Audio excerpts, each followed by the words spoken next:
Hello, everybody, and welcome to an update on Tropical Storm Cristobal, currently going on in the Gulf of Mexico. This is a visible look off of Grove 16 here.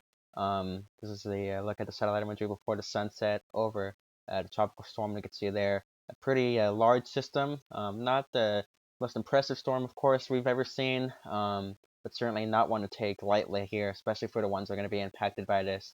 Let's go ahead and go straight into National Hurricane Center cone here.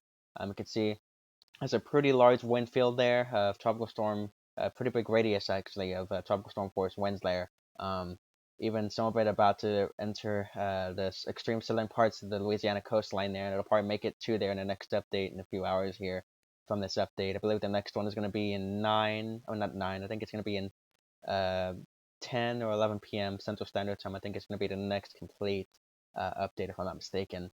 So a little bit after this update is published, it's going to be updated. But needless to say, this is the most recent update here. Again, it's 50-mile-per-hour winds currently sustained, moving due north at 12 miles per hour. Then you can see the coordinates above that, located at 25.7 degrees north, 90.2 degrees west there. And again, it has a pretty large wind field, so even if you're in the cone or not, it doesn't really matter. There's still going to be some places that are going to be getting tropical storm force winds, and they're not even in the cone um, of uncertainty there. So quite remarkable there. Just the models currently for the storm, and pretty much most of them have it making landfall in the next 24 to 36 hours here over Louisiana, somewhere in Louisiana. It looks like a little bit west of New Orleans there. Let's go ahead and look at the water vapor look of the storm here, the water vapor imagery. You see a lot of dry air towards Texas and northwestern Louisiana there. A lot of moisture and heavy rainfall in Florida, places like Florida, Georgia, southern, southeastern Louisiana, southern Mississippi and Alabama there.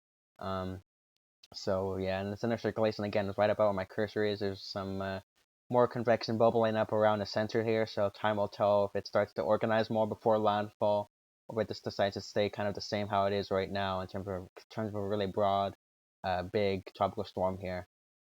And here's a mesoscale look at the IR here. This is the IR mesoscale rapid scan imagery of the storm. This imagery updates every minute from GO 16 because it's under the mesoscale float. And here you can see again what I was mentioning earlier, how there's some more convection bubbling up around the center there um, overnight, and it's probably going to happen overnight rather, I should say.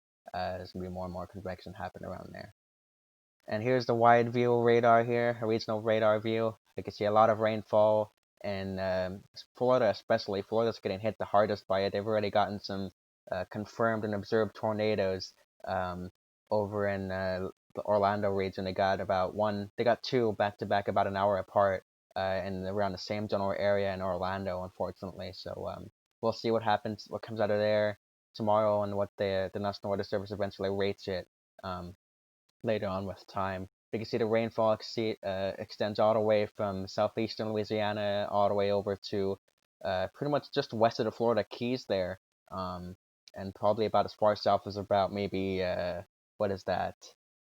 What part of Florida is that? Naples? Oh yeah, probably about as far south as Naples, southwest of Naples there in Florida. So pretty big field of moisture. Louisiana is expecting rainfall of about 10 to 15 inches of rainfall from this by the time this is all said and done and the storm is long gone and passed by. So this is going to be mostly a rain threat and mostly a storm surge threat. This is not going to be much in the way of a wind threat. It is forecast to make a 60-mile-per-hour landfall from the National Hurricane Center in Louisiana. But again, the worst, not the worst, but the most dangerous risk of the storm is going to be the flooding and the storm surge. Speaking of storm surge, we'll go ahead and look at the storm surge graphic. This is the new experimental peak storm surge graphic from the National Hurricane Center here. You can see they forecast the maximum storm surge right around Louisiana and southern Mississippi there, around 3 to 5 feet of storm surge, and pretty much all of Florida is going to be getting storm surge, according to this graphic of about 1 to 3 feet of storm surge there. From as far south to Marco Island to as far north as about Pensacola, Florida there. So this is an experimental new graphic from the National Hurricane Center, really nice graphic. This is the key messages look at what the National Hurricane Center is saying. I'm going to go ahead and you could go ahead and pause this video here. I'm not going to read this entire thing here, but you could go ahead and pause the video right now and take a look at those individual key messages from the National Hurricane Center and what they're saying about this particular storm, and go ahead and read that. All in all, this is going to be a pretty serious storm to take. This is going to be a storm to take seriously, not one to just be like, oh, that's not going to be nothing much. This is a quite big tropical storm, especially for the month of June, no less, in the Gulf of Mexico here. This is actually the third, the earliest formation of a third named system in the Atlantic Basin. This one formed earlier. This became a named storm on June 2nd, 2020. Beating a previous record set by a tropical storm Colin when it formed into a tropical storm on June 5th, 2016. So just some interesting little information there. But again, always follow your official, the official National Hurricane Center here for the best up-to-date, more accurate info here. Again, type nhc.noaa.gov for official information, or just type NHC and it'll probably be the top result there. And for a more localized look at the weather, go ahead and look at the National Weather Service here, nws.noaa.gov for official information, or just NWS simply typed up on there for official information. Like you could go into here and get a more accurate, up-to-date info of the storm for your particular region of the United States. So that's going to be about it from me. Hope everybody has a great day and night. You guys are stay safe, of course. If you have any comments or questions, put them in the comments section below.